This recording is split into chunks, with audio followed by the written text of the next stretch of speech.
The government is confident fuel shipments are secured until at least mid-April, but is welcoming calls for businesses to let employees work from home to save fuel. And while prices are already rising due to the global benchmarks for crude, the situation could worsen as physical supply shortages make their way down the supply chain. Political reporter Romy Stevens is in Canberra. Romy, how soon could Australia start to be seeing these supply challenges? Well, Gemma, it's difficult to tell at this stage, and it's highly dependent on how long this conflict drags on. The government says that fuel shipments to Australia are secure until mid-April, but it does appear that there is some uncertainty beyond that date. Now, since this war broke out at the end of last month, one of the main challenges or impacts that Australians have felt is skyrocketing fuel prices.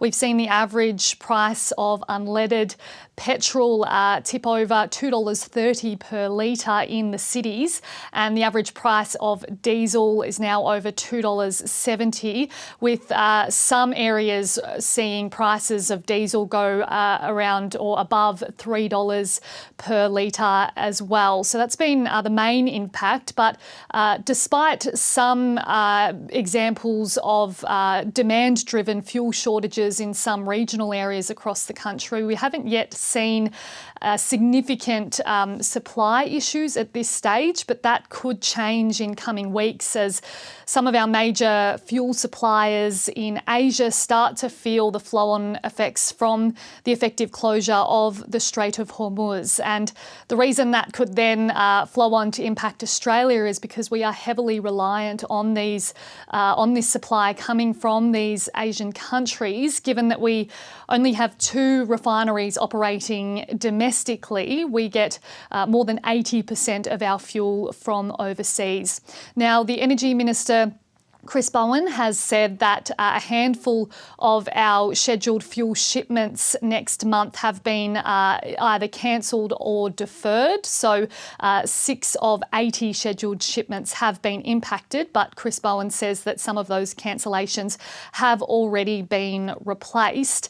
Meanwhile, we've heard the International Energy Agency, which is effectively the group that oversees fuel across the world, put forward some suggestions to help mitigate the risk of a potential oil shortage if this conflict continues. And some of those examples include calling on people to drive at slower speeds, also reduce air travel. And one of the main things that the IEA is pushing for is for more people to work from home to take the demand, or take the pressure off demand rather. Now, the Energy Minister Chris Bowen says that working from home is a sensible thing to do in any environment, but he acknowledges that not all people have the capacity to do this.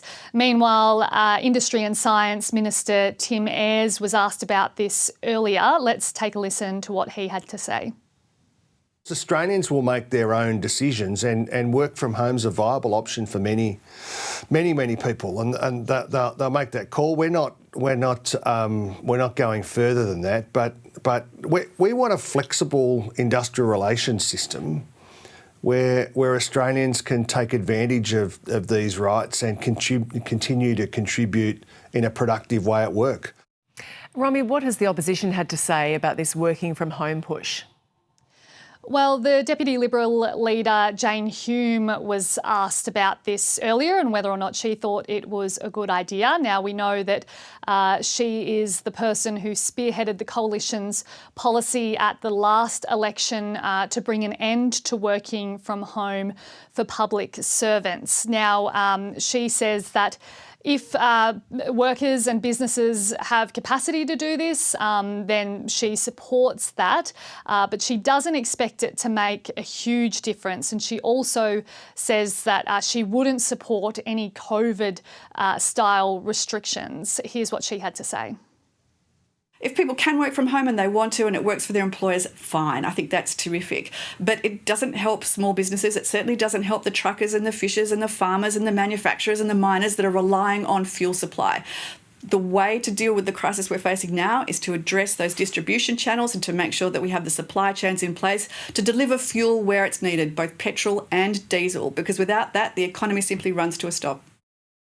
The Deputy Liberal leader Jane Hume speaking there. Meanwhile, the Foreign Minister Penny Wong, we know that she is having conversations with officials from countries in Asia to ensure that our fuel supply continues. This comes amid some concerns that places like Singapore, Malaysia and South Korea might stop sending fuel to Australia in order to protect their own consumers. So those conversations are underway, while the federal government has also appointed a fuel supply coordinator to make sure that petrol and diesel is getting to the places that it's needed, particularly in regional areas. Gemma?